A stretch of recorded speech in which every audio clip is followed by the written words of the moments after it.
Friends, welcome. Good to see you this evening. And I am so pleased that John Holbert's with us this evening. John is retired now, a year and a half ago, retired. He was the Lois Craddock Perkins Professor of Homiletics. He's now the Professor Emeritus of Homiletics at Perkins School of Theology. He joined the faculty in 1979. He's married to an ordained minister of the United Methodist Church, and she's also retired, I just learned, Diana. And both are extremely talented and just very gifted people, and John meant a whole lot to me. He was one of my teachers. In fact, I got out my notes, and I wanted to just check to make sure I remembered right that I got an A, and I did. And it was one of the last classes I took. It was the book of Job, and so that's the topic for tonight. So I certainly had it on my mind. I had in that notebook this cartoon. Now John said he didn't give it to me, so I must have just stuck it in my notes with Job because I thought it was so perfect. And Charles Schulz really captured a lot of what John taught us about Job. And it even quotes, man is born to trouble as the sparks fly upward, and that anyone who thinks Job had patience, I think it says in the cartoon, doesn't understand the book of Job. All this conversation going on the field, on the diamond. But anyway, John, it's great to have you, and thanks for being here. John was actually interim pastor here, 1994-95, wasn't it? Fall of 94, and so it's really good to have you back. Thanks. Well, it's always an interesting thing to come back to this place again, and I have memories, all sorts of memories of this experience, and I'll let you have your own memories because I know you've got them too. No, it's interesting. People often ask me about that experience, of course, over the years, and it really was for me a wonderful experience. I mean, I got to watch a congregation come back to life again, which was really a great experience for me, and I appreciated that experience very much. And it really made a profound effect in lots of ways on my teaching and my preaching and all sorts of things. So I have great fond memories of First Church in Fort Worth, and I'm very, very happy to be back here again. Well, Job.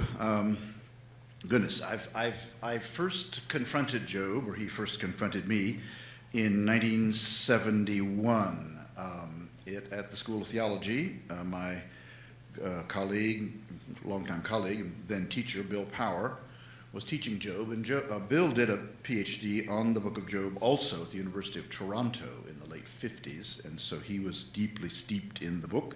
So we spent an entire year looking at the book of Job in the language, one terrible line after the other, 42 chapters long, and which isn't all that long by some standards, but when you're doing it in the language very slowly, it took a whole year, and I just fell in love with the thing.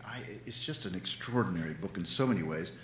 And so I wrote a dissertation on Job in 1974, and it was about 450 pages of absolutely unreadable prose. Nobody has read it, I'm sure, including Bill Power, although he claimed to have, but I can't imagine any human being really being able to do it. And I basically now repudiate the whole thing.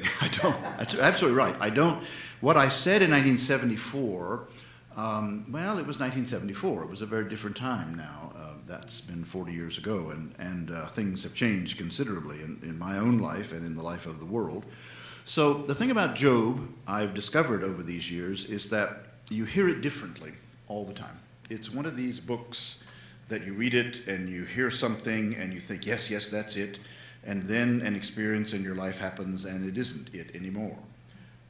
So I wrote another book. I wrote a book on Job that published in 1999, and I think I believe in most of that now. I'm not sure as I look back on it again. I haven't read it in a while, so I don't know.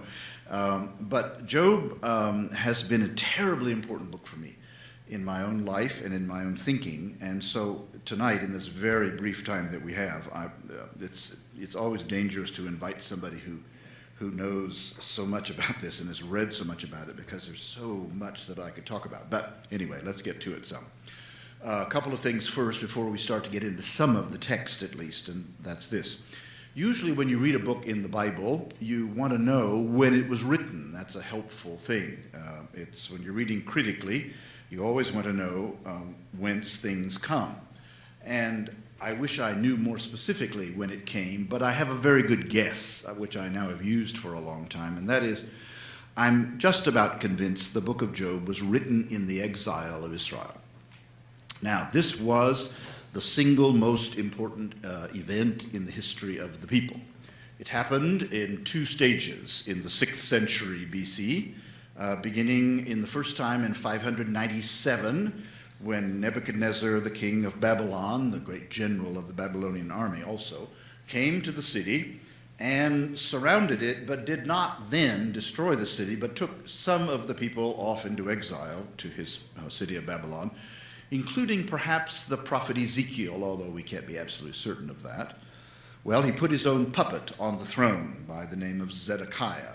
Zedekiah was a man directly descended from David, so he was acceptable to the people because you might remember that in 2 Samuel 7 it says that as long as there was a king directly descended from David on the throne of Israel, things were okay.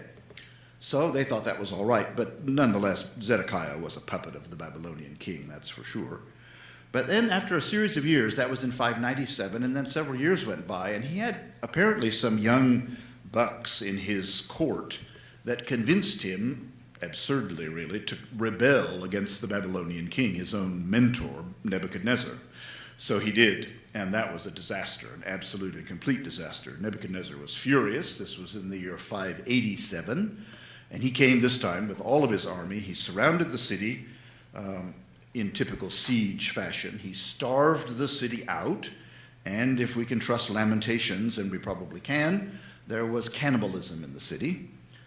They had water. They had a water source. The pool of Siloam was available to them. But in terms of food, eventually it ran out, and Nebuchadnezzar came into the city, finally without firing a shot, really. He grabbed hold of Zedekiah, who was his puppet, you remember, and Zedekiah was blinded right after he watched the death of all of his children. Nebuchadnezzar was a darkly cruel man, obviously, and Zedekiah was then dragged off to Babylon along with members of the court, intelligentsia, those who could read, those who led the community, and the city of Jerusalem and the country of Judah was left basically leaderless, if you will, and as far as we know, fell into some considerable rack and ruin. Nebuchadnezzar destroyed the temple of Jerusalem. He pulled it down stone by stone. He stole all of the sacred objects and took him with him to Babylon. He destroyed the palace, pretty well razed the city of any significance. And then the questions became, and that's why I'm giving you this history, because it's important to know why I think Job was written about now. The great leaders of Israel were taken off to Babylon. Babylon was the world's greatest city. It had probably 250,000 people in the 6th century BC, and it was by far the largest city in the world. Jerusalem had at this time, by most estimations, about 10,000 people. It was a backwater, basically. With the Temple of Jerusalem was less than the size of your sanctuary. It was very small. Now, of course, we think about the great Herodian temple, which was built many centuries later as the great thing that it was, the edifice. But that's not the way it was. The Solomonic temple was very small. And certainly by Middle Eastern standards, it was tiny. Because in the city of Babylon, there was a gigantic tower called Etimenanki, which in the Akkadian language means the mountain of God. The top of that 25-story building, can you imagine? A 25-story building. I mean, these people hadn't seen anything taller than about 25 or 30 feet, and this thing was enormous. And you saw it when you opened the great Ishtar gates of Babylon. That's the first thing you saw. It was this huge ziggurat, this pyramidal place with large steps on it. At the very top of that tower rested the god Marduk, the city god of Babylon. So picture yourself now as an Israelite. You've lived in Israel all of your lives. You've watched now the destruction of your city. You've seen the temple, which had been there 350 years, torn down, the palace destroyed, the king blinded. You're all off to Babylon. So what would you think you took a look at Babylon for the first time, it's a city with gigantic walls, 2 stories tall, surrounding about a mile square. And right down the center of the city is this great, marvelous straight street. On the left, the great tower of Etiminanki. And on the right, one of the wonders of the ancient world, the Hanging Gardens of Babylon. There they are, Nebuchadnezzar's palace, with a 2nd-story park of gardens and trees, monkeys skittering among the trees, all sorts of animals you've never seen. And right down this straight street, there are people speaking every language in the world and dressed in marvelous costumes and things you've never seen in your lives. And when they cast eyes on all of that, the great tower, the hanging gardens, the wondrous streets, selling wares of all kinds from all over the world, you can bet that some of them said to themselves, man, where's this been all our lives? Holy cow, let's become Babylonian right now. And they did. They went right into the culture and were never heard from again. Some of them. Now, of course, not all of them, obviously. They were put in a little ghetto in a place not far from the city, apparently, called Tel Aviv. I trust you'll know that name. That's what it was called. And it was by the river Chebar. And they weren't asked to do forced labor or anything. They were simply put in this ghetto. They could do what they wanted, essentially, just as long as they kept things quiet and did follow the laws of the Babylonians, of course. But they were able to worship if they wanted to. But of course, they had no temple, so they had to redesign worship. They had to think about it differently if they decided that it was worth their time to do so. Surely some of them must have thought, looking at that gigantic tower and seeing that massive idol of Marduk up there, and every year he'd be brought down and wandered through the streets in a great festival called Akitu in the spring. And some of them must have thought, maybe Marduk is the god of the universe.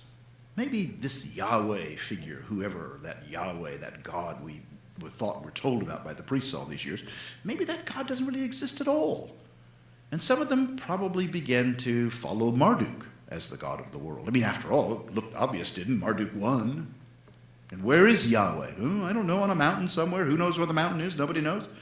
You can see how difficult that would be for some of them, but not all of them, of course. Some of them probably thought, well, we told you.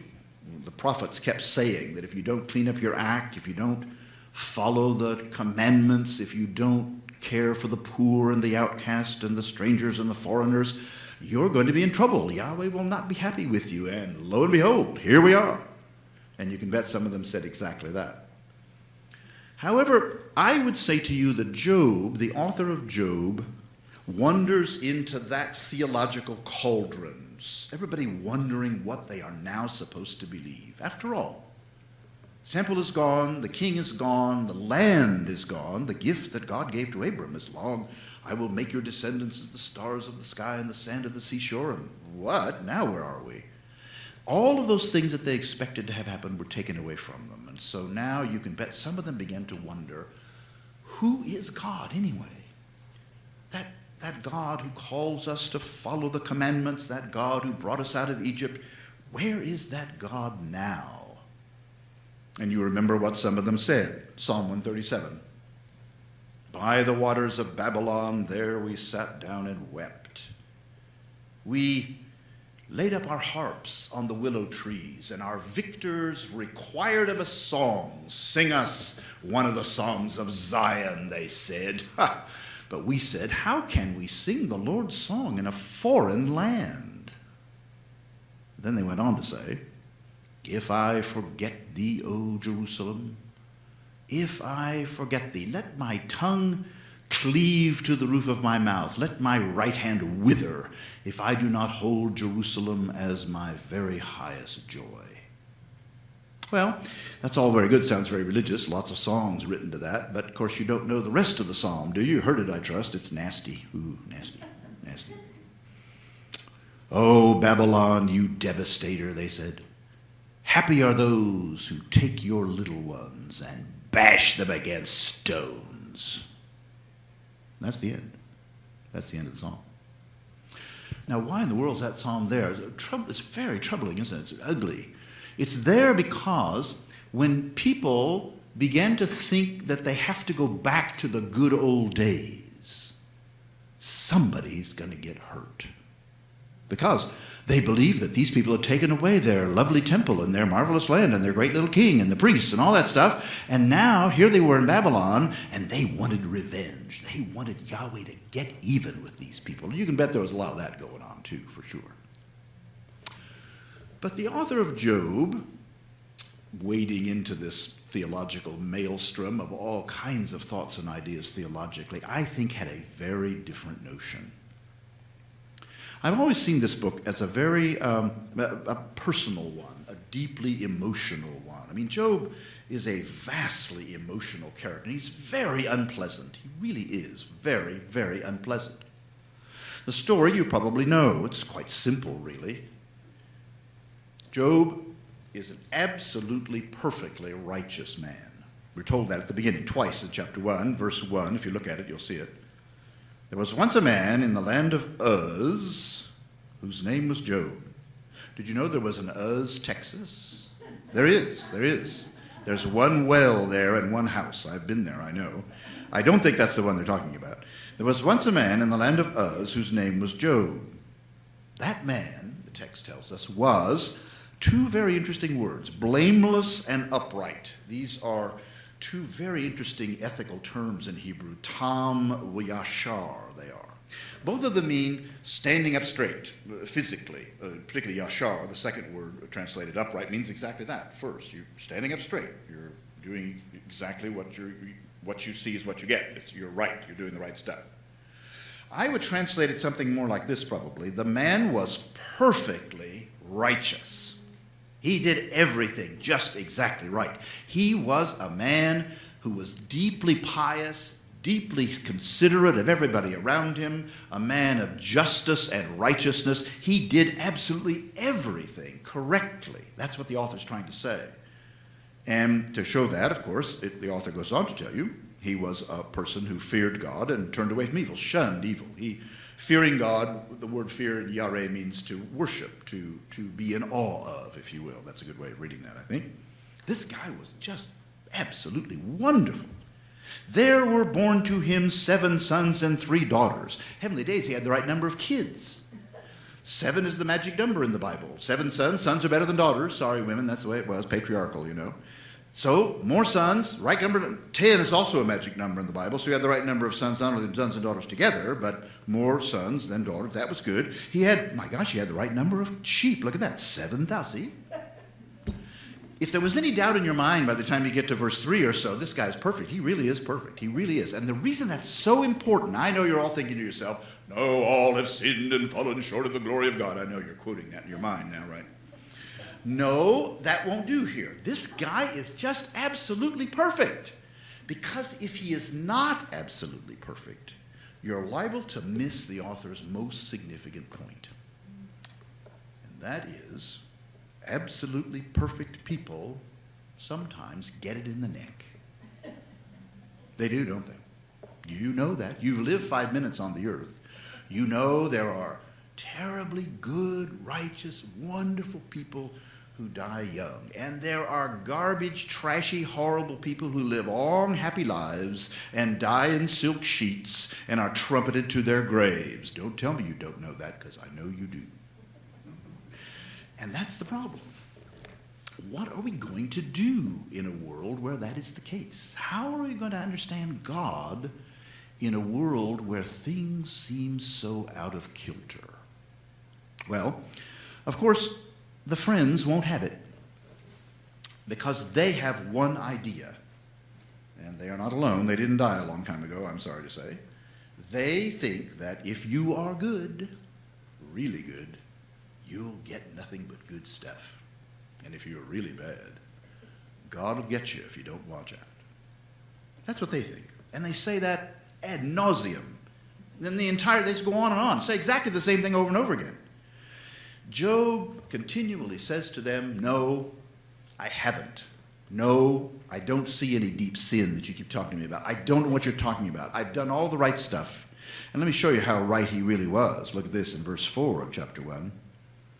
his sons used to go and hold feasts in one another's houses in turn, and they would send and invite their 3 sisters. Oh, such good boys, aren't they? Invite everybody, Everybody comes to the parties all the time. And to eat and drink with them. And when the feast days had run their course, Job, listen, would send and he would sanctify them, meaning he would do some ritual act, which he was called to do by the priests, I suppose. He would rise early in the mornings. He would offer burnt offerings, and according to the number of them all. Burnt offerings. That means the word here is ulah. That means the whole burnt offering. We're talking about goats, sheep, rams, big ones, not little pieces of rutabaga you got lying around, but I mean good stuff, the best stuff you've got. And Job would take 10 of those into the sanctuary every single time after one of these parties. Holy mackerel. The guy must have smelled like sacrificial meat, you know what I mean? With the stuff under his fingernails. He's dragging these things every day. Because listen to what he says. It may be, he said, that my children have sinned and cursed God in their hearts. And what that means in Hebrew is to themselves, not out loud. I mean, these kids are way too good for that. But if they just somehow in their own hearts had inadvertently said something really nasty about God, Job wanted to be sure. Now, of course, that sounds ridiculous, doesn't it? But the fact is, the author is driving this into you. Job was ritually perfect, theologically perfect, and ethically perfect. He did everything just exactly right. He was wonderful. He was perfect. However, stop a minute and ask yourself, what kind of a God is it that you believe in that you have to drag 10 beasts into a sanctuary every single time after one of the parties of your kids, just in case one of these kids may have cursed God to themselves? What kind of a God is that? Well, it's a God who's ready to get you, right? It's a terrifying God. You've got to be perfect. You've got to do everything exactly right. And if you don't, this God is always ready to get you. You see, Job believes exactly as the friends believe. He believes that theologically they're the same. God rewards the righteous and God punishes the wicked. That's what they all believe. The difference in what they believe, of course, is, according to the friends, it's happening. According to Job, somebody's made a big mistake this time. And it ain't me. And there's only one other person left that he can blame. It's God. Now, scholars, so-called, are fond of saying about this book that Job almost blasphemes. No, he doesn't almost blaspheme. He blasphemes flat out, page after page after page after page. I'll read some of it to you. You'll see it clearly. Whoever got the idea that Job's patience was what really counted had not read past chapter 2. And there are 42 chapters, after all. It means, and I'm not exaggerating, that's exactly right. How could anybody read this book at all and imagine that the book was about patience? Well, let me tell you about that a little bit. That comes from a misreading of James.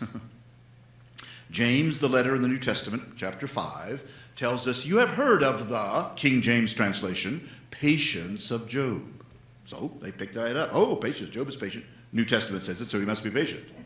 Nobody bothered to read the text to find out whether that was true, but they just took James' word for it. But the irony of that is that the word that's translated there in James, patience, is not often translated that way in Greek. It's usually translated endurance. Well, that's a rather different game, isn't it? You have heard of the endurance of Job. That's something quite distinct from patience, isn't it? So whichever way it is, I don't think it really germane so much to what we're going to do when we read this book. All right. Now, the next thing, let me describe to you. I know what you're all thinking here in the beginning of chapter 1. We've got verse 6. Now you've got this really bizarre confrontation with the heavenly court and a figure that the New Revised Standard Version continues to mistranslate. Here they go again. Oh, there's a footnote. Hebrew, ha-satan. Well, that's supposed to help you if you don't read Hebrew? Well, ha-satan means that when Hebrew does its definite articles, it puts them on the nouns. So ha-satan means the Satan. And it says that every time. Every time this guy comes up, This is Ha-Satan, the Satan. This is not, I emphasize, not the devil, nor Mephistopheles, nor the horned guy. None of that stuff. They have nothing like that in mind at all. Now, unfortunately, of course, because the word now is translated this way, we all, well, it's Satan, right? You know, it's the guy with the horns and tail. Everybody knows that. No, it's not. This is a name. It's a title that somebody has. It's not the guy's name. His name is not George Satan. Ha-Satan means something like, could be the accuser. The footnote of the RSV says that. Maybe. I have the feeling the word probably comes from a Persian word, actually, which means something like spy. This guy's function in the heavenly court of God is to go down to the earth, to look at human behavior, and bring the reports back to the chief God, which is Yahweh in the heavenly court. So, if you load the story so much that make the Satan out to be the bad guy here, then the story just kind of deconstructs at the very beginning. What happens, of course, is that in chapters 1 and 2, you get two accounts of the Satan as he and God have a conversation. But he drops out of the story after that. Doesn't even come back even at the end. He just disappears. I have the feeling that the Satan is designed in the story simply to get the story moving, to find out the very significant question that the Satan, Ha-Satan, asks of Yahweh, which is, does Job worship God for nothing? In other words, doesn't he expect something from you when he does good stuff? I mean, doesn't he expect you to pay him off? You see, the Satan thinks like the friends in Job think. He doesn't know who God is either, as you're going to find out at the end of the book. But the whole point of the story is to set up a very difficult, painful situation.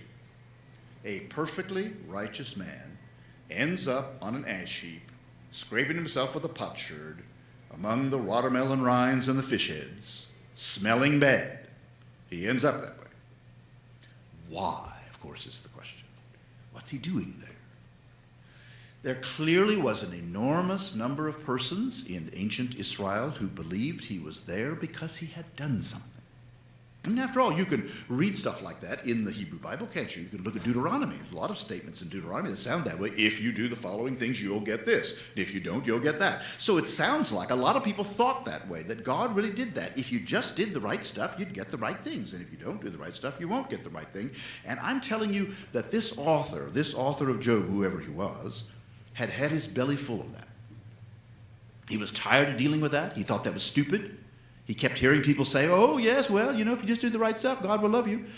And he knew that wasn't true because his own life didn't represent that somehow. I have the strong suspicion that the author of this book uses Job as his own kind of mirror. He wants you to see a human being who was, by every definition, exactly right and pious and righteous and good and all that stuff, who ends up on an ash heap with nothing. That's what he wants. And then he's going to throw that right in your face. He's going to ask you, well, what are you going to do now? And the Satan's question, I think, is a very good one. It's a good one we need to ask for ourselves. Do we worship God for nothing? Or do we expect some stuff? You know, one-way ticket to paradise, maybe? A new car? I don't know. What do you expect? Feeling good? Being nice? I don't know what you expect. The question of the book is what kind of a God is it that you and I are trying to be with and understand and worship every Sunday when you come to this church and you have your prayers and you say those things? Who is this God you're doing this with? That's what this book is about. It's about struggling with the question of the nature of God. It really isn't primarily, in my mind, about innocent suffering. Oh, that's the kind of presenting question. But I think the more basic question is, who's God? Who is God anyway? What? And this is exactly the question, of course, that everybody was raising in the exile. They wanted to know, how are they going to think about God now that everything has been taken away from them in the ways they imagined? Okay, so you know what happens, of course, at the beginning of the story, and that is that the Satan and Yahweh, God, convinces God to allow the Satan to come and do bad stuff, and he does. He takes away everything. He takes away his goods and his cattle and his land and his servants and his kids, and they're all gone. And Job, at the end of chapter 1, sits down on his ash heap. He shaves his head, he falls on the ground, and he worships. And he said, naked I came from my mother's womb, and naked I shall return there. The Lord has given, and the Lord has taken away. Blessed be the name of the Lord. Job, at this point in the story, is still hanging on to what he believes to be true, which is, God is the one who does all this stuff, so I'm just going to have to keep worshiping, I guess. It's not going to last much longer, I'm sorry to say, but that's what he does so far. Chapter 2 starts the same way. The heavenly beings come again to the court. The Satan confronts God again. God says to the Satan the same things God says before. And then the Satan goes down and this time takes away Job's health. He's scratching himself with a potsherd. He's feeling horrible. His wife comes to him. Male scholars over the centuries have made Mrs. Job out to be a really nasty person. I don't think she's a nasty person at all. Listen to what she says. Do you still persist in your integrity? Curse God and die. I mean, she can't stand to watch her husband go through this for no reason she can figure out at all. Why do you keep hanging in here like this? It's ridiculous. It's obvious God's got it in for you somehow. Just go ahead and get it over with. You're dying anyway. I can't deal with this any longer. I mean, she's lost everything, just like he has, for heaven's sakes. But why should we make that out to be some a tool of Satan or something? It's absurd. She's a human being, and she's watching her husband suffer, and he's about to die, and she says, just hurry up and do it. No, says Job. No. No, you speak as a foolish person would speak. Should we, now listen, shall we receive the good at the hand of God and not receive the bad? That's a question this time. It's not a statement. First it was, naked I came, naked I shall return. Very firm religious comment. But now it is a question. Shall we receive the good at the hand of God and not receive the bad? You see, what Job is beginning to realize is that flies in the face of what he believes. He believes he's been good. By all accounts, he has been good. And he's not been getting anything bad. Can't figure it out. Should we receive the bad from God? Is that the way God operates? I can't figure that out. What's going on? And then the friends come. Well, with friends like this, you don't need enemies, that's for sure. And there are 3 of them. Eliphaz the Temanite and Bildad the Shuhite and Zophar the Neamathite. You probably thought that Zacchaeus was the shortest man in the Bible, but of course you're wrong. Bildad the Shuhite is much shorter, clearly. Sorry, I have a million of these, but I'll try to avoid them if I can. They meet together to go supposedly and comfort and condole him, they say. Now watch this. When they saw him from a distance, they did not recognize him, and they raised their voices, and they wept aloud, and they ripped their robes, and they threw dust in the air upon their heads. Now, I must have read that 100 times, thinking, like most people think, that isn't that lovely? They're so empathetic with him. They just sit there and around his terrible ash heap for 7 days and 7 nights. And they don't say a thing to him because they saw that his suffering was very great. And I sort of imagine, aren't they lovely? And I used to say, would that they had shut up when they had the chance. I mean, they were really good now, you know. Later on, they talk too much. That's one of their problems. But I don't think that anymore.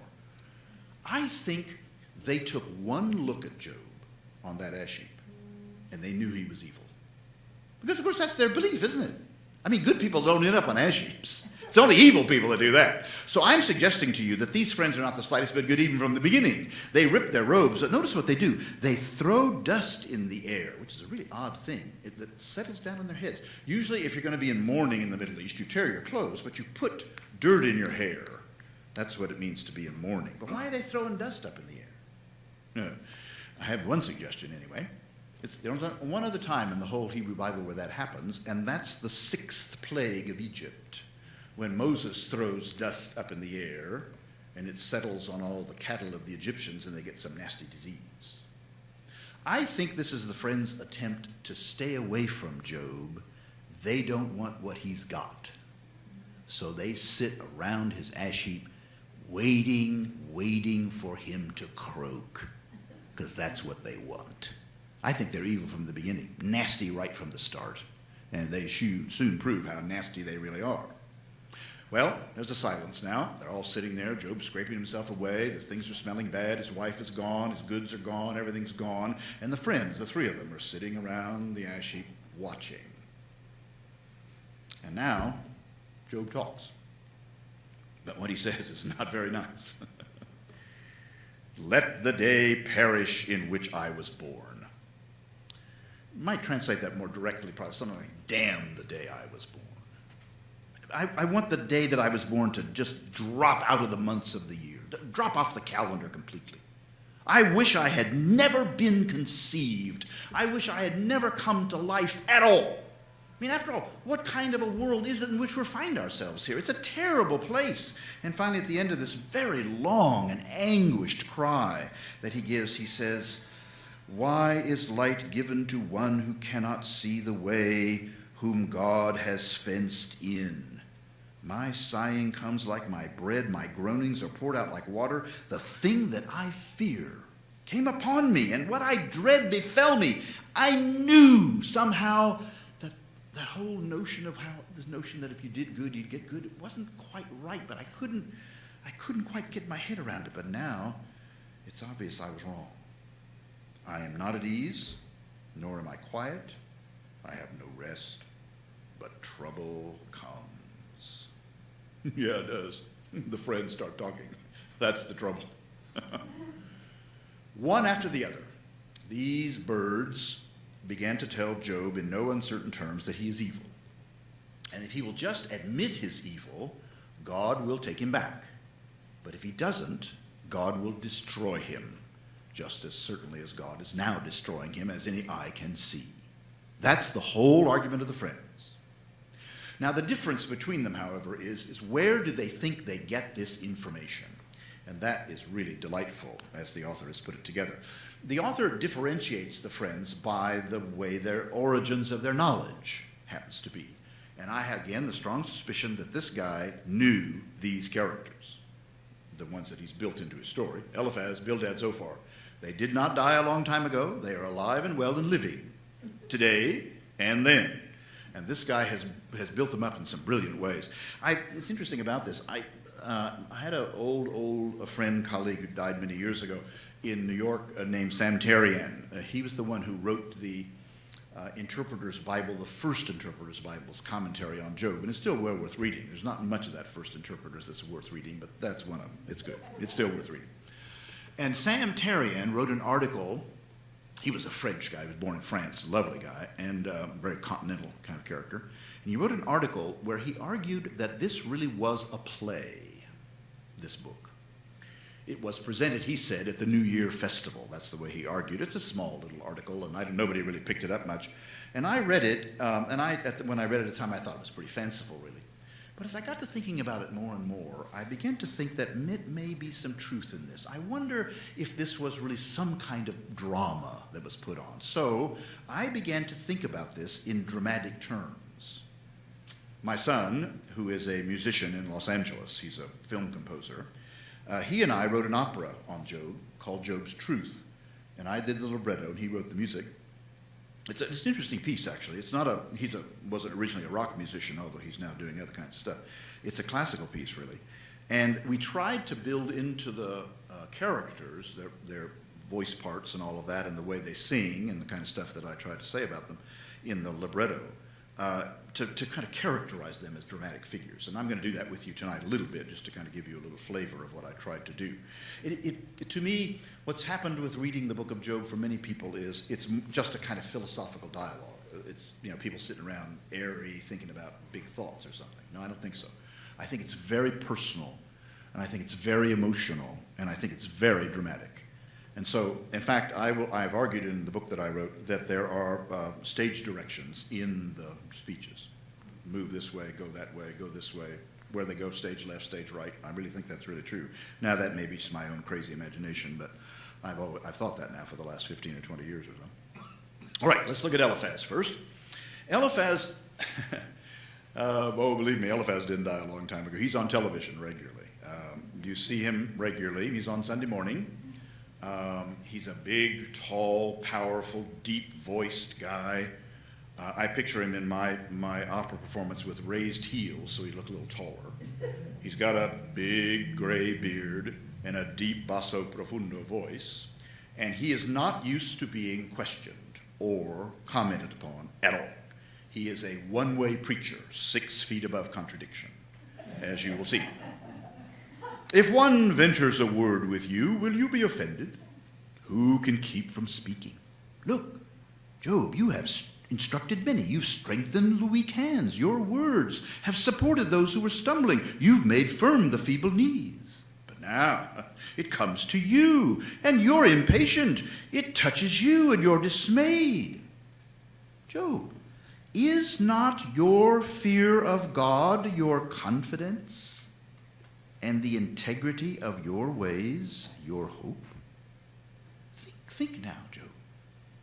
Who that was innocent ever perished? Where were the upright ever cut off? The joke's on Eliphaz. That's the word that was describing Job in chapter 1 of this book. Job, perfectly upright. Twice it says that. And so Eliphaz's little maxim there about where were the upright ever cut off? He's looking at one. That's his problem. And so by this time, you can imagine the audience is beginning to laugh. What's he doing? He's an idiot. Doesn't he see? What? He's missed the point. He has missed the point. Think now, who that was ever innocent perished, or wherever the upright cut, as I have seen it. Those who plow iniquity and sow trouble reap the same. Now, among other things, Eliphaz is a very poor pastoral counselor. You can imagine him coming into the hospital room and saying, well, you got what you deserve, sweetie. What can I say? I mean, this is just flat cruelty. You can see that now. I mean, the guy he's a mountebank. He's an idiot. He's not to be trusted. And he goes on and on and on and on. Call now, he says in chapter 5. Is there anyone who will answer you? To which of the holy ones will you turn? Vexation kills the fool, and jealousy slays the simple. And notice where he gets his information, back to chapter 4, verse 12. A great description of a vision, one of the best in the Bible. Now a word came stealing to me. My ear received the whisper of it amid thoughts from visions of the night. When deep sleep falls on mortals, dread came upon me, and trembling made all my bones shake. A spirit glided past my face. The hair of my flesh bristled. It stood still. I could not discern its appearance. A form was before my eyes. Silence. Isn't that grand?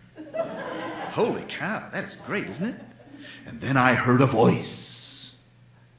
Can a mortal be righteous before God?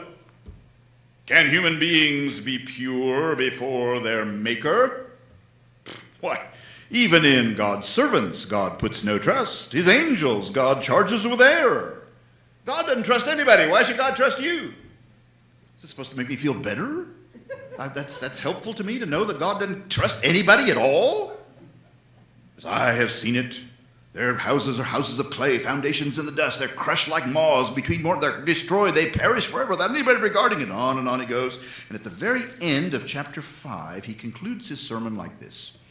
If Job, if you will just admit the terrible things that you obviously have done, you shall know that your tent is safe. You shall inspect your fold and miss nothing. That would make him feel good, having no sheep left at all. They're all burned up, right? You shall know that your descendants will be many. Yeah, without any kids? What are you talking about? And your offspring like the grass of the earth. You shall come to your grave in a ripe old age, as a shock of grain comes up to the threshing floor in season. Look, we have searched this out. It is true. Hear and know it for yourself. Amen. Now you can imagine that Eliphaz doesn't expect anybody to say anything to that. He's now told the truth that as he sees it. It's all powerfully stated and beautifully done, and it's a wonderful sermon concluding with the right kind of stuff. We know all these things. You need to learn like we learn, and that's the end of it. But of course, Job's got things to say, and a lot of things to say. He goes on and on and on and on. He gets really angry, and he gets angrier and angrier and angrier in this story, as we will see just a bit of. First, he says to Eliphaz in chapter 6, verse 2, look, Eliphaz, you talk about vexation killing the fool. Look, if my vexation were weighed, my calamity laid in the balances, it'd be heavier than the sand of the sea. That's why my words have been rationed. Now he gets blunt here, verse 4. The arrows of the Almighty are in me. God is using me for target practice, and I don't get it. I mean, God is the great archer of the sky, using Job for target practice. That's it.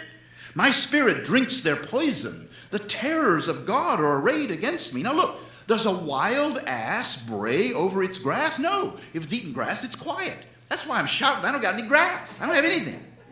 Does the ox low over its fodder? Oh, that I might have my request, and that God would grant my desire, that it would please God just to crush me and let loose his hand and cut me off. That would be my consolation. Job, at the beginning of his speeches, wishes he were dead, basically. Wishes he'd never been born in chapter 3. Now he wishes he were dead right away because he's tired of all this. The life is a disaster. It's awful. Chapter 7, do not human beings have a hard service on earth? Are they not their days like the days of a laborer, like the slave who longs for the shadow? And on he goes. Remember my life as a breath. My eye will never again see good. The eye that beholds me will see me no more. As the cloud fades and vanishes, so those who go down to Sheol, the place of the dead, do not ever come up. They return no more to the houses, nor do their places know them anymore. Therefore, I will not restrain my mouth. He says, I'll speak in the anguish of my spirit. I complain in the bitterness of my soul. Look, am I the sea? And the sea and the translations are capitalized. There are only capital letters in Hebrew, so that's a decision of the translator to do such things.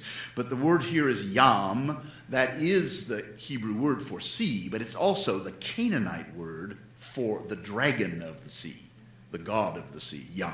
That was the Canaanite language for that. So am I Yam, or the dragon? That is another great mythological monster, that you set a guard over me. What Job is saying is, he's asking God, look, am I some kind of mythological monster or something? I'm just Job. Huh?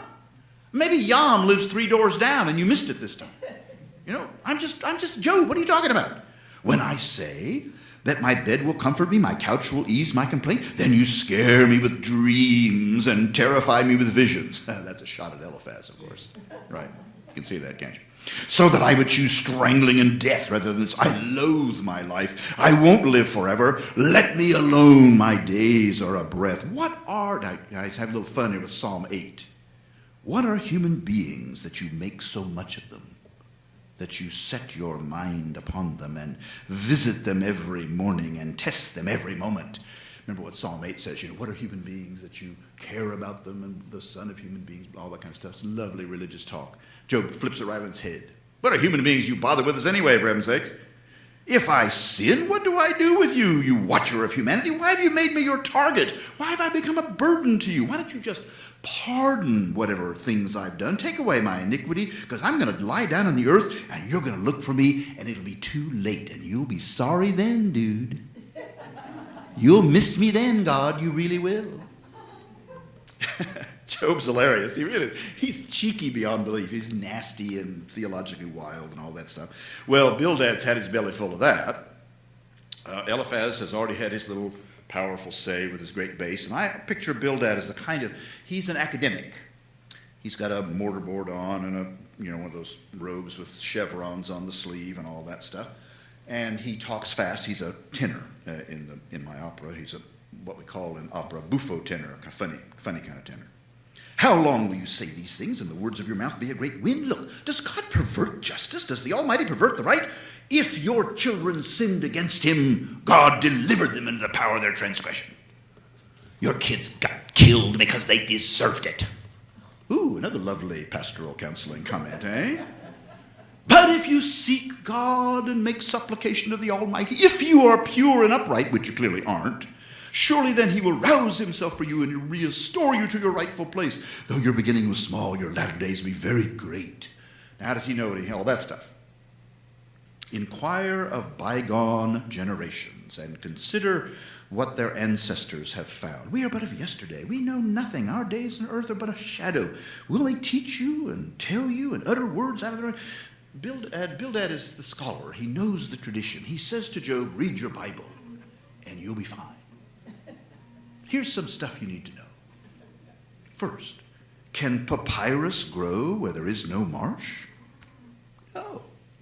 Got to have water for papyrus.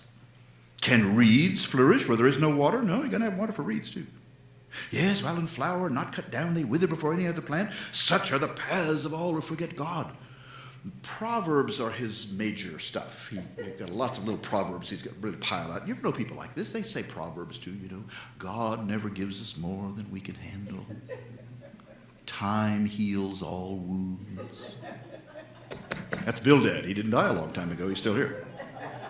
So Bildad takes his little satchel full of books and his mortarboard, and off he goes off the stage, and Job's had enough of that too, and he responds in this way. Look, I know that's so. I've heard that all my life. But how can a mortal be righteous before God then? That's what I want to know. If one wished to contend with God, you couldn't answer God once in 1,000.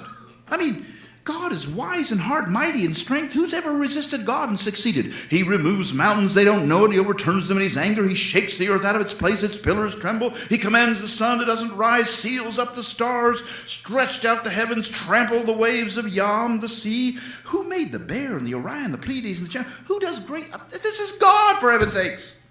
But you know what? He passes by me and I don't see him. I don't know where he is. Verse 11, he moves on, but I can't perceive him. He snatches away. Who can say? Who will say to him, what are you doing? God won't turn back his anger, no, because even the helpers of Rahab, who are some Canaanite deities in another tradition, bowed beneath him. How then could I answer him, choosing my words with him? Even though I'm innocent, I cannot answer him. I have to appeal. If I summon him and he answers me, I don't think he'd listen to my voice. He crushes me with a tempest, multiplies my wounds without cause, won't let me get my breath, fills me with bitterness, and on and on and on he goes. And listen to this. Oh my gosh, what a terrible line. It is all one, verse 22 of chapter 9. Therefore I say, God destroys both the blameless and the wicked, and when disaster brings sudden death, he mocks at the calamity of the innocent. Not only does God kill everybody wantonly and for no reason at all, God enjoys it. He is a sadist. Isn't that appalling? Blasphemy, flat out horrifying blasphemy. But it's blasphemy against a God, this author says, that doesn't exist. That's what's important about this book. The author's trying to say to you, you've got to get rid of that God. That God you think rewards and punishment. That God never existed, and if it ever did, it's dead. Get something else. You can't go there. Because if you do, you're always going to be horrified by the realities of existence, because it doesn't work. It just doesn't work. It doesn't happen that way in the world. It doesn't. Good people die young. Evil people live long lives. We all know that. So the fact is, you've got to kill that God. You've got to. And that's what the author's doing. He's killing that God, using the figure of Job to do it. Well, he says something else, however, a little interesting comment here in chapter 9, verse 33. He says, the translation here is, there is no umpire between us. You could also translate that, would that there were an umpire between us. The word mokiach in Hebrew is exactly the word umpire. That's a good translation, actually. An umpire at a baseball game, you know, is supposed to be impartial. He calls them as he sees them. That's what he wants. He wants some figure who will stand between him and God and call it as he sees it. That's what he wants. But you know, there isn't one. There's no umpire between us who might lay his hand on us both. He'd take his rod away from me and not let dread of God terrify me. Then I could speak without fear. But I can't do that now because God's too powerful. And this is not fair. It's not a fair discussion. I need an umpire. What's he talking about? Well, maybe he doesn't even know quite what he's talking about. One more friend, Zophar, chapter 11, the Neamathite. Now, if Eliphaz were the slightest bit subtle, which he's really not, and if Bildad were certainly less subtle, which he certainly is, this guy is very blunt indeed. And he does rip off a very good line, actually, which I've always found really quite hilarious. Should a multitude of words go unanswered? Should one full of talk be vindicated? Should your babble put others to silence? And when you mock, shall no one shame you? You say, my conduct is pure. I am clean in God's sight. Oh, if God would speak at nobody's lips to you, and that he would tell you the secrets of wisdom, which, of course, he knows. Wisdom is many-sided. Know, then, that God exacts of you less than your guilt deserves. What's he going to do? Take away his potsherd? It's all he's got left, right? What's he talking about? And now listen to this line. Oh, God knows those who are worthless. When God sees iniquity, won't he consider it? But I'll tell you what, Job, a stupid person will get understanding on the same day when a wild ass is born human. That's a pretty good line. I like that line. It's good. It's hilariously satiric, isn't it? Sarcastic beyond belief. But that's him. I always picture him as he's got Dockers on and jeans and a nice shirt, and stuff. He's one of these young bucks who knows all sorts of stuff and is able to really save the world with his ideas. Things like, know that God exacts of you less than your... Well, it's ridiculous. Of course, it's the same thing the friends have said, except in a slightly different way. And so this is the way the dialogue goes, on and on and on. It's an exhausting thing, really. I have a friend who wrote an article on Job one time, which he called Job, the Comedy of Religious Exhaustion. That's right. It's really not that long a book. I mean, by comparison of other plays and books written at the time, say in Greece, this is about the same time as Euripides and Sophocles, just about the same time. They were nearly, apparently, at the same period. Those are much longer than this. 5 long acts in some cases in the Sophoclean tragedies. And this is only 42 chapters, not very long. You can read the whole thing through in a fairly short space. And yet there's still something very painful about it, though, because it just gets angrier and angrier and angrier. The friends say the same thing. Job roils back at them. The friends say it again. Job assaults them again. On and on and on and on it goes. Until we get to chapter 22. And then that's the so-called third cycle. There are 3 cycles of speeches, supposedly. Chapters 3 to 14 is the first cycle. Chapters 15 to 21 is the second cycle. And they all follow, those 2 follow the pattern. Job speaks, friends speak, Job speaks, friends speak, Job speaks, Job speaks. I mean, they all follow that. But suddenly, the third cycle collapses. And this has been the subject of enormous scholarly discussion about what happened. Why don't we have a clear third cycle? It's pretty obvious it was supposed to be a cycle because there's the magic rule of 3 in stories, 3 billy goats gruff and 3 little pigs, So you ought to have 3 cycles, right? But it doesn't work. The cycles collapse. And exactly why they collapse, I really don't know. There's been, if you have a Jerusalem Bible, they will very pleasantly reconstruct the third cycle for you. They will. That's what they do. They make up a third cycle. They sort of create it out of the stuff they've got here. Frankly, that's not very helpful because there's no tradition that does that. I mean, what we've got is a disaster here in the third cycle. Well, anyway, what happens after that is that in chapter 29, 30, and 31, Job has a long speech where he says in chapter 29, gosh, things are just horrible, it's awful, I wish things were better. Chapter 30, would that they would go back and be the way they once were before. And finally in chapter 31, with a long, long speech, he finally confronts God really quite directly and says to God, if I just had somebody to hear me, here is my signature, let the Almighty answer. That I had my indictment written by if God would just write it down somewhere and tell me what I've done so we could deal with this. I'd carry it on my shoulder. I'd bind it on me like a crown. I'd give God an account of all my steps. Like a prince, I would approach God. He just demands God make an appearance. And after all this time, you'd think, oh, surely God will show up now. Alas, God does not. You get 6 chapters of a very boring dude named Elihu. Now, nobody knows quite where Elihu comes from because he's not mentioned ever again. There are 3 friends mentioned at the end of the book, not 4.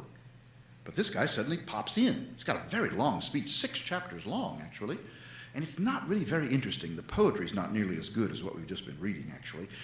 I've always imagined that some other reader of this story dropped this in here because he thought that he had an answer. I don't think he did. In fact, I think now the way I read it, the way it sits in the book, I think it's comic relief, actually. I think we've screwed the tension up to its very height. And this guy, Elihu, believe it or not, takes 42 verses to introduce himself.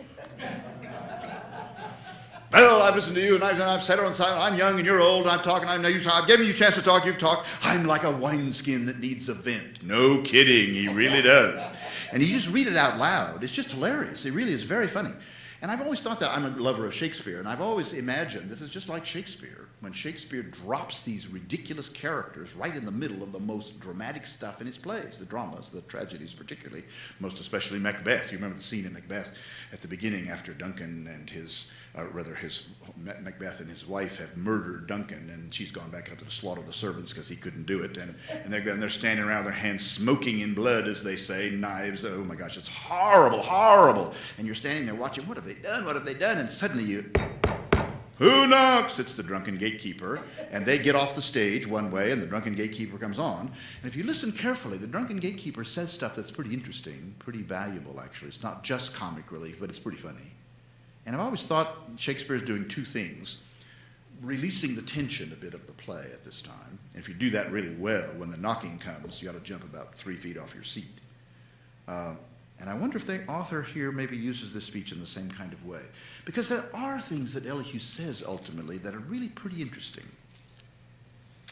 In his last speech in chapter 37, he says, in effect, something like this: Job, you think God will ever talk to somebody like you?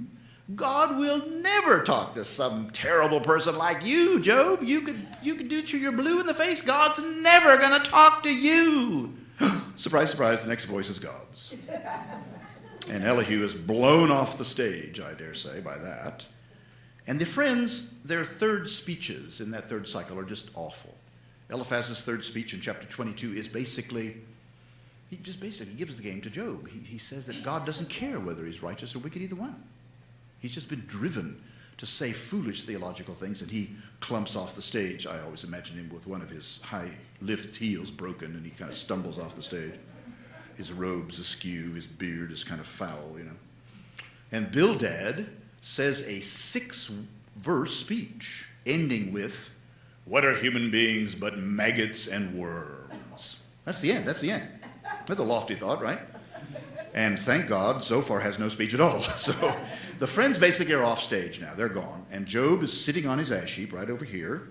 And Elihu, after telling Job God would never talk to him, lo and behold, God starts talking. And Elihu has to go too. So now it's just God and Job. That's it. Now, the last 4 chapters of this book have engendered enormous commentary. Oh my gosh. I mean, everybody has a crack at this, from politicians to ethicists to theologians to all kinds of people. I mean, William Safire, the former columnist of the New York Times, he wrote a book on Job called The First Dissident, it's called. And you wouldn't be surprised to find out that Job was a Republican, according to Safire. Basically, really, that's what he says. Essentially, he's a Republican. And, of course, there are others who would say, I'm sure he's a Democrat or a Libertarian or whatever. Job engenders a lot of commentary from a lot of people, but we need to try to take it as seriously as we can, given the words that are here. So what I want to do now, in the last few minutes anyway that we have, is to look at these speeches of God. They oh my gosh, they're difficult to figure out, there's no doubt. I mean, they don't do what you expect them to do at all, but I think that's part of what's going on. I think the author of the book of Job presents us a God here that nobody expected. Certainly Job didn't, and certainly the friends didn't. Here's what this God says. And it's a great poetry. This is among the best poetry in the Bible, so it's no wonder that people know this a bit. The Lord answered Job out of the whirlwind. Who is this? Now, I want to translate this literally to you. I think the RSV is led a little bit astray, perhaps. Who is this that darkens my design? I think is what that word means, rather than counsel. They may mean something, the same thing. But I'd rather read it, who is this that darkens my design with words without knowledge? Or you might translate, obscures my design. Ultimately, I think that's what the author's after.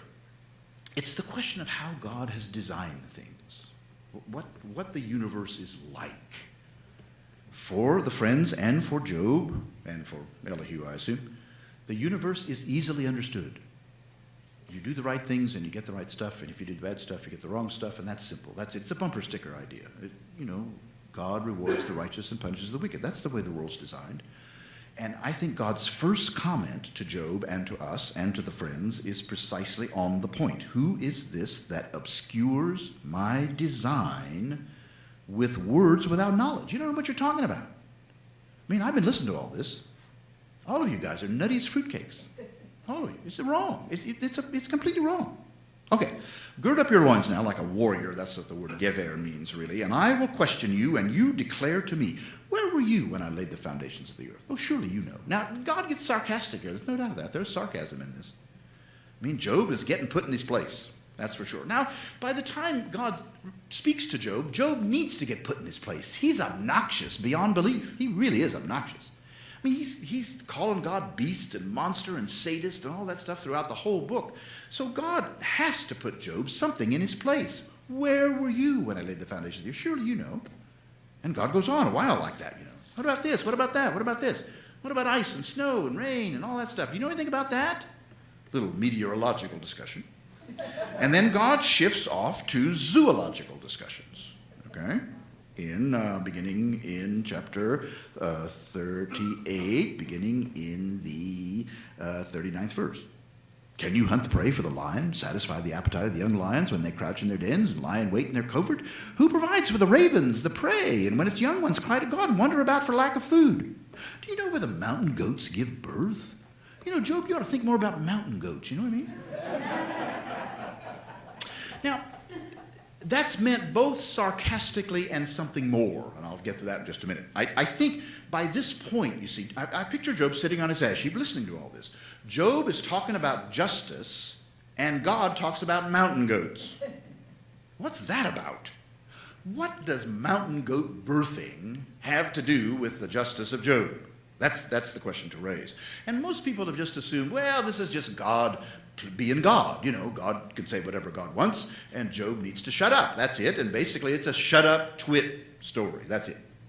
I don't think so. I can't imagine the author would have lavished 72 verses of glorious poetry simply to say, shut up, you little twit. He could have said that much quicker, you know, just be quiet, you know what you're talking about. No, I think there's much more going on here, but I couldn't really hear it very long when I first read it, and certainly Job doesn't hear it at all. He goes on. A number of months they fulfill the birth and all of the mountain goats and the offspring and the young ones and the wild ass, and on he goes, the et cetera, the vast, gigantic war horse, the wild oxen, the ostrich, of all things the ostrich. The ostrich in verse 13 of chapter 39, it flaps its wings, its pinions like plumage, it leaves its eggs in the earth, lets them be watered on the ground, forgetting a foot may crush them. Oh my gosh, it deals cruelly with its young as if they weren't even its own. God's made it forget wisdom, it's dumb as a post. But man, it runs like the wind. I mean, it can really fly, the ostrich. It's dumb, but it really can go. What about that giant horse? Now, we're not talking about just the horses that have been broken here. We're talking about the gigantic free horses of the steppe. Do you clothe its neck? Would you leap like a locust? Can you do any of that stuff? And you're going to notice that every single one of these animals have nothing to do with humans at all. They're all wild, free, separate. I have a cabin in the mountains of New Mexico, which I've had now about 25 years, and it's about 9,000 feet in my cabin, up in the Pecos Wilderness, and I know there are mountain goats up there another 2,000 feet higher. I've never seen a one of them, never, but I hear them in the rutting season. Bang, the males are fighting for the females, and they bang their heads with one another. I know that's going on, but I've never seen any of them at all. So every time I think about that, I think about this. Why should I think about the mountain goats? What's the deal with mountain goats anyway? Well, Job doesn't get it. Chapter 40, this is what he says. All right, I am of small account. What can I answer you? I lay my hand on my mouth. And whenever that's said in the Bible, it means that somebody is terrified of a much stronger enemy. That's what that phrase means. I lay my hand on my mouth. I have spoken once. I will not answer. Twice I proceed no further. All right, that's it. You win. And Job just sort of lets him, all right, you big bully. That's it. Okay. Game up. Game over. I knew you're like this. Big, loud, wouldn't answer my questions, wouldn't care about me at all. Thank you very much. And I've always imagined at this point Job sort of winking at the audience and saying, in effect, see, I told you so. But Job missed it. And so did I about the first 100 times that I read this. God was saying a lot more in those speeches than just shut up, or I'm God and you're not. There's simply more to it than that. And God won't let go like this because God's the kind of God who just refuses to let go and has still things to say that we and Job need to hear. Starts again, chapter 40, verse 7. Gird up your loins like a warrior. I'll question you. You declare to me. Now get this. Here it comes. Would you even put me in the wrong? Would you condemn me so that you might be justified? Job, do you think the universe is a zero-sum game? You're right, I'm wrong. I'm right, you're wrong. Is that all there is in the universe? Wrong. The universe is a lot messier than that. And that's what you're about to hear from God now. In really one of the most extraordinary speeches in all of the Bible, the author is trying to get us to think freshly about who God is. And here's how he does it. Do you have an arm like God? Can you thunder with a voice like God's? I mean, Job, you've been telling me now all this time about how I'm always should be swatting down the wicked and doing all that stuff. Okay, I'll tell you what. I'll stand over here and you try it for a while. You do some swatting of the wicked, okay? Deck yourself with majesty and dignity. Clothe yourself with glory and splendor, and pour out the overflowings of your anger, and look on all who are proud and abase them, and look on all those and bring them low. Tread down the wicked where they stand. Hide them in the dust. Bind their faces in the mold and all that. Then I will acknowledge that your own right hand has given you victory. Okay, I'll stand over here. I'll do it. I'll watch. Go ahead. Of course, Job can't do that. But of course, God doesn't do that either. That's the point. You think I'm like that, Job? I am not. The friends, of course, thought I was like that, but I'm not. I'm not like that. I don't willy-nilly go around wiping out bad people. I don't do that. Don't be praying for that. Don't be asking me to get even for your own problems. I don't do that. I'm not that kind of God. Wake up. And then God says this in verse 15. Look at Behemoth. Now, some of you might have translations that translate the word behemoth, hippopotamus. If you have one of those, you have my permission to scratch that out. This is not hippopotamus. This is the great monster of chaos from the Canaanite culture. His name is Behemoth, capital B. I would translate the word the beast, capital B. He's the one, according to the Canaanites, that lives below the ground and arches his back, and earthquakes happen. That's how you get earthquakes. The beast is down there doing his thing. And of course, this, as you know, Israel is right on the Jordan Rift Valley. That's why earthquakes happen so often in Turkey. It's right on that same rift, and so the plates are banging one another. And so earthquakes happen in that part of the world. And according to the Canaanites, it was Behemoth doing it. But watch this. Look at Behemoth. Watch. Which I made just as I made you. Oh my, there's a conundrum. Behemoth is part of God's creation. Behemoth, that terrible creature of the land. Really?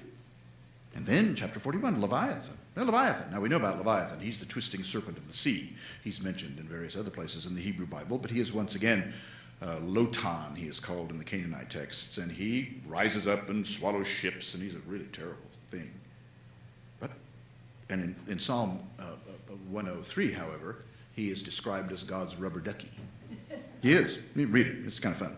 You can draw out Leviathan with a fish hook. Can you do that? Remember, these are great creatures. They rumble out of the throne room of God so Job can look at them. Behemoth and Leviathan. There they are. And they are both mine, Job. There. You see, I don't clean up the world. I don't wipe out wicked people and save good people. I don't do that. I'm not into that. I am larger than that. More mysterious, more wondrous, more strange, more peculiar than you ever imagined.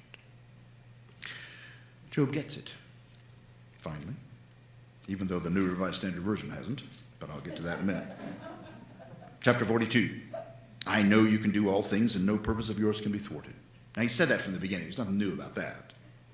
And then he says, as a quote from God, and so I would put in front of verse 3 in chapter 42, you said, Job speaking, about God. Who is this that darkens my design with words without knowledge? That's right. That's a quote from God, right? That's why I uttered what I didn't understand. Things too astonishing for me that I didn't know. You said, verse 4, hear and I will speak and I will question you. You answer. You declare to me. So here it comes. Here it comes. Here's my declaration. I had heard of you by the hearing of the ear, but now my eye sees you. I'd heard all that stuff the friends said. I'd heard all that from the time I was small, that God rewards the righteous and punishes the wicked. I knew all that stuff. That's why I acted the way I did. That's why I was sacrificing like crazy for my kids and all that stuff, because I expected I was going to get goodies, rich, stay rich and comfortable and happy. And then I ended up on an ash heap and I didn't get it. I had heard of you by the hearing of the ear, but now my eye sees you. Now here the RSV, bless their dark little hearts, verse 6 is completely mistranslated. Really, completely. I'd like to get them and string them up by their thumbs. It's ridiculous. This is what it says, I think. Therefore I recant, or I reject. He says nothing about himself. They just made that up. Job is not despising himself at all. That's ridiculous. It's not even in the text. Therefore I recant and change my mind, which is what the verb nicham really means. Repent is the other word, shuv in Hebrew. It means to turn around. This verb means to change minds. Like God in Exodus chapter 32, verse 14, when Moses confronts God. The people are down there making a golden calf, and God says, get out of my way, I'm going to kill them all, start over again with you. And Moses says, oh, not so fast, God. What will the Egyptians think of you? Don't be so uptight here. Cool off, dude. I mean, really, that's what Moses says. He does, basically, you can read it. And then it says in verse 14, God changed God's mind and didn't do it. Same thing here. Therefore, I recant and I change my mind on dust and ashes. Basically, what he says is, I'm getting closer to what's really true about the universe now. My simple notions, my bumper sticker idea of God was just flat wrong, and I see that now, and I'm grateful for that. And after the Lord had spoken these words to Job, the Lord said to Eliphaz the Temanite, the only thing God says to Eliphaz in the entire book, the only thing God says to the friends say absolutely nothing to God. You notice that? Nothing. They just talk about God. They think God got all figured out. And listen to what God says to Eliphaz. My anger is kindled against you and against your two friends, because you have not spoken to me what is right, like my servant Job has. Oh, that must have gotten them. They thought they had it all figured out. They were God's defenders. They were God's best friends. And suddenly they realized that what they thought about God was flat wrong. Everything they said was nonsense and foolishness. And so God asks Job to pray for them. That must have made them really happy. Job praying for us? That nasty little heretic? Yeah, says God, that's the one. That's the one. And so the story ends with Job dandling again another family, great-grandchildren on his knee, living 140 years long and all that, and he died full of days, as good patriarchal people always die. But don't be fooled by that. Don't imagine that Job is getting rewarded for something. He's not. It's the way the world is. Sometimes people live long lives. Sometimes they don't. But it's not because they're good or bad. Now, yeah, of course, you and I could say, well, people take drugs and they die young, sure. But that's not what we're talking about. We're talking about people that are equal, and they do good things. They're nice people and all that, and some of them do really well and some don't. That's the way the world is, isn't it? So what the book of Job says is, yep, that's the way the world is. I know that, says the author of Job, and I know that this God is part of it, but the God is larger than any expectations that I had, any doctrines I can devise. If I devise a doctrine about God, it's almost certainly wrong, because it's too limiting. God is larger than any doctrine, larger than any claim that I want to make about God. And so I have to trust that this God of the vast universe filled with creatures, mountain goats and ostriches and ravens and lions and tigers and bears, oh my, and all that stuff, they're all there, part of God's ongoing creation, part of what God has created and blessed and serves and helps to continue. But it's not simple. There's mystery in it, vast mystery. Tennyson said a long time ago that nature is red in tooth and claw, and it sure is. Some creatures die that others live. That's the nature of the universe, isn't it? It's all part of what God says. They die, the ravens pluck up the blood and give it to their kids. That's the way it works. It's not a simple place. Now, as I said at the beginning, what's this author trying to say to these folks in exile? I think he's trying to say, in effect, well, exile was a terrible thing. We lost everything that we expected we were going to have forever. It's all gone. And if you rest your belief in a God who is still doing simple things, you didn't help the poor, so you got it in the neck, you went to exile. You can't go there, he says, because when you keep running that one out to its logical conclusion, you're never going to be right. You're never going to see that the God you worship is larger, more wondrous, more mysterious, more surprising, and certainly more worthy of your worship than dragging a bunch of goats into a sanctuary in case your kids might have sinned. That's not the way God is at all. Well, for me, as I said to you at the early of this, personally, it's a very important book. It keeps me alert when my own theological position begins to get a little narrow.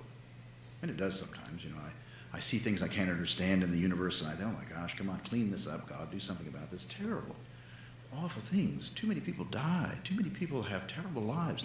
What's going on anyway? And I want God to be what I want God to be. I want God to be like me, except bigger, stronger. But God isn't. Not larger, more mysterious, more wondrous. That's what Job's book has tried to do. I do think that the book of Job has never played much of a role in the ongoing life of the church. Not really. I don't think people really know the story well. A lot of people, they take it as the innocent suffering thing, and then they quote some things about how they think that God will help the innocent sufferer. Well, yes, I believe God helps the innocent sufferer, all right, but I don't think that's what it's about. It's a larger theological question about who God really is. And if I can get a grasp, a limited grasp of the vastness of this God, then I can find the truth in my own life, no matter the circumstances and no matter where I am. And I think that's what the author of the book of Job was trying to do. Well, we've got to stop. A couple of minutes. If you have a question you'd like to ask me, there's a million things one could talk about in this book, and I've given you the less than Reader's Digest version here. So, got anything you want to ask me? Typical professorial fashion, if I don't know the answer, I will make it up on the spot. Yes? Well, this has been wonderful, and thank you. Yeah, sure. But you said in the beginning Yeah. that this book was so important. Yeah. Could you just, again, for us, Yeah. share why that is? Yes, I just did a little bit of that, and I'm going to say some more about that. It's a book that challenges any theological formulation I want to try to make. When I'm a preacher, so I spend a lot of my time preaching, and I've preached in 1,000 churches in the U.S., and so I spend a lot of time with that. So when you're preaching, you're supposed to be, talking about the gospel, giving some word of power and hope and challenge to people, I suppose. And it's easy when you do that a lot, and you can ask Tim about this, he'll tell you. When you do this a lot, you get yourself sometimes into a theological position which is pretty small. It's easy, easy. And then when I read Job again, then I think, come on, John, you've got to open yourself up wider than that. You've got to, if you're going to have a God who is engaged in the world. I think for many Christians, many progressive Christians, that's the hardest thing, to figure out what God is doing. Is God doing anything? Our fundamentalist friends say, oh yeah, God's doing stuff, getting the good people and getting the bad people. And if you believe like I do, then you're going to go to heaven. If you don't believe like I do, you're going to hell. There's this guy in San Antonio who sends billions of people to hell every Sunday, enjoys it. He smiles while he's doing it, Methodists, Catholics, they're all going right to hell. It's very simple, and the audience applauds when they're going, right? Well, that's the caricature of what I'm talking about. I hope I don't get that bad. But I do sometimes when I'm in the process of preparing sermons and preaching all over the place, I sometimes get too narrow. I don't open myself up wide enough to the possible strangeness and richness of God. It becomes, I often say to people when I go to churches, to preach, the last thing usually on my mind in churches is the word awe. I don't feel much awe in the places I go. When the preacher stands up and says, "Good morning."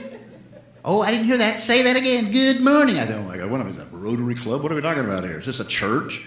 And then the last thing I think about is awe. I don't somehow, we're come to worship God, this vast, mysterious, wondrous creator of the universe. And I think, good morning? Oh my gosh. It seems like we're a long way from that. So part of that is that part. And then secondly, it's just grand literature. It's a great thing. It's a terrific dramatic thing. People struggling to figure out, raising questions and piling away at one another and really having at one another.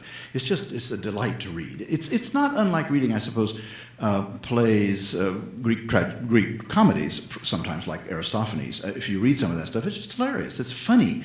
and it energizes. And reading Shakespeare, which I do a lot of, I think Shakespeare's the great genius in the language, and so I try to read the plays, all of them, every year. Because the language is so good, and that's what I find in Job too, the language of the book. There are in the book of Job, I don't know who wrote it, as I said, there are in the book of Job 200 Hebrew words that are only used in this book. Not anywhere else in all of the Bible. So whoever this guy was, who had a really wide vocabulary and really a very thoughtful, very acerbic kind of wit, which I really identify with a lot. And back when I wrote that dissertation a long time ago, it was at the end of the Vietnam War and Watergate was going on. I should have been writing, and I was watching John Dean excoriate Richard Nixon, which I admit to you I enjoyed immensely. But nonetheless, that profoundly affected how I heard Job. Because I heard Job as the kind of getting the man, you know. That was the 60s language, right? Got to get the man. And I argued in my dissertation that what the book of Job was doing was simply cleaning the decks from the old views of God. I still think it is doing that, but that's basically what I thought the thing was doing only. That was wrong. I was much too narrow in my view. But so that was important to me too. That to have a book in the Bible that challenges some of the most basic stuff that people thought at the time, and the rabbis found it so important to them that they left it there. They thought that was a significant thing. Pretty amazing, actually. In fact, they thought it was so good, they thought Moses wrote it, many of them, because only Moses could write such a great thing as this. Well, Moses didn't write it. It was written far later than Moses. But still, whoever wrote it was somebody who really knew a lot about Hebrew theology, even though this author doesn't mention any of the stuff, any of the Exodus or any of the, nothing. Temple, sacrifice, king, nothing. It's all philosophical. It comes from a long Middle Eastern tradition, but certainly not from there. So all of those things, to me, have always been deeply energizing when I read it, and I've found it extremely helpful. Yeah. Mm-hmm. You're talking about stage notes. Yeah, right. Within the text. Yeah, yeah. Well, there are a couple. Job says that a couple of times. Turn and face me. Don't turn your back on me. He says, so you can just see this if you allow your imagination to go. You can see that the author's trying to give a kind of cinematic idea of this. Make a good movie, I think. And again, it would only work, of course, and I think it works better as a play, and probably even better as an opera, frankly, because it dramatizes particular characters. And as long as you don't make them cardboard, I don't think that Eliphaz is just a cardboard figure. I mean, he's cruel, I think. But I think he thinks he's doing the right thing. I mean, that's the thing about him. He thinks he's doing what he should do. He should tell Job he's evil so that Job can get back into the fold. Unfortunately, he does it in such a way that he makes a buffoon of himself. And anybody in the audience would hear that, I think. And I imagine by about his third speech, they'd be throwing a rotten fruit. I think it would be terrible, really terrible. However, Job is nobody's peach either. I mean, Job is a nasty guy and sarcastic and angry and saying terrible things about the universe and about God. So we don't have any laudatory characters here, save God, I suppose. And what that means is that it's not that God pulls it all out of the fire at the end. I think what God does, as I tried to say in the speech, is to tell these friends in Job that they were on the wrong track. They're just going down the wrong road. If they keep going, the question for all of us is, who are you to obscure my design with words without knowledge? I mean, that's the key line to me. We don't know as much as we think we do. We don't. Even those of us, who spend a lot of time thinking about these things. We don't. Yeah. Is that a word of grace? Oh, I think it is. Absolutely. I absolutely think that. I think it is. It's the Bible's basic claim is, I think, certainly in the book of Genesis, and for sure, it's people often say, be like Abraham, man of faith. No, that's not what it says. It says, you are like Abraham, but God loves you anyway. That's really what it says. You are like Jacob, but God loves you anyway. You are like David, who broke four of the 10 Commandments in one chapter, right? Guinness Book of World Record sin if ever there was. But God uses him anyway. I mean, it's sort of, that's the theme of the Bible, I think. So I think you've got the same thing here. You've got God saying, in effect, you guys you're just off track. You're off track. But I'm not giving up on you. I'm not going to give up on you. You're part of the creation. You and the mountain goats. We're all in this together, So keep at it, I'm here. I'm doing my thing. So do your thing. I don't think Job gives us much ethical requirements. I don't think it tells you what you ought to be doing necessarily. Because it's fearful if it does that, you'll think you're going to get something out of it if you do. So you have to read other books to get the sort of ethical part of it and be just and righteous and all that stuff. But what it does say is don't get confused about why you're doing it. Don't imagine that you're being just and righteous and helping the poor because you expect some goodies out of it. That's not what it says at all. And that's one of the things I think I'm very sorry that the book of Job has not played that role in the life of the church. Because, oh my gosh, there are sure lots of people who still think that, aren't there? A whole lot of people still think that if I do the right thing. When I was a pastor in Louisiana, I had a guy, a very nice man, and a good religious man, a pillar of the church, come up to me one day and say, John, you know what we need in this church? We need a plaque in the narthex with the names of those who tithe on it. You would not be surprised to know that this man tithed. Well, no, we're not going to do that. And Job would stop that, you see. Job would say right away, no, you don't tithe because you're going to get your name on a plaque somewhere. You're going to stand in front of people with a carnation in your lapel or something. No, you do that because you're lured by God into doing it. You're loved by God into doing it. And that's, I think, what Job is trying to do. Yeah. So, yeah, I think it's a radical word of grace, absolutely. Yeah. Mm-hmm. Yes, anybody else? I've got a quick Yep. Good. question for you. Mm-hmm. You say that the church hasn't paid much attention to Job, and you got a little broader understanding of the church. Do you see us moving any closer? No, I don't. I think, again, I think what's happened with the book is that it's been reduced to two things, the patience of, and it's about innocent suffering. And that's all.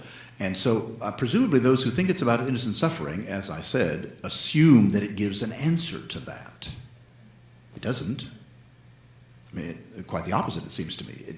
It says, yes, there is innocent suffering, but there's no easy answer to it. I mean, there's no way of saying, well, it's because of. No, the minute you go down that road, you see, you've lost it. You've already tried to figure out something you can't figure out. I mean, the universe is larger than that. And I think another word I might want to use with the book is the word humility. The church could use a whole lot more humility than it tends to present. Can it really? The fact that we just don't know everything we think we know. And we think we know how we can get more members or how we can raise money or how we can have this or have that. We don't. No, I don't see it being used much more because I don't see anybody doing much with it. I don't. I had more in mind the concept of God. Yeah, right, okay. Well, it could be that there certainly is more talk now, maybe, about thinking differently about who God is. I agree with that. And what happens with that, of course, the danger of it is that people stop thinking about God at all, and sort of the rising crowd of people who don't think about God at all.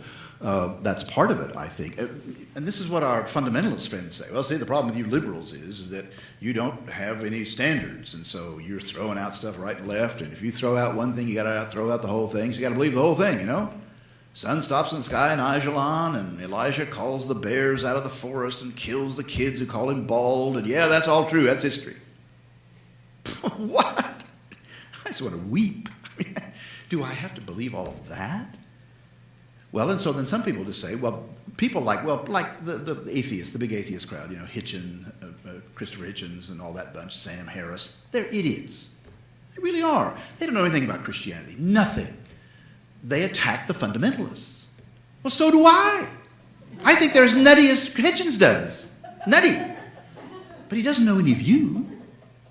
Doesn't go to church, doesn't know how you participate in that, doesn't know how you think through things, how you reflect on things, how your mind is open to new possibilities. He doesn't know anything about that. He thinks all Christians are idiots. I mean, and a lot of them are. A lot of them are.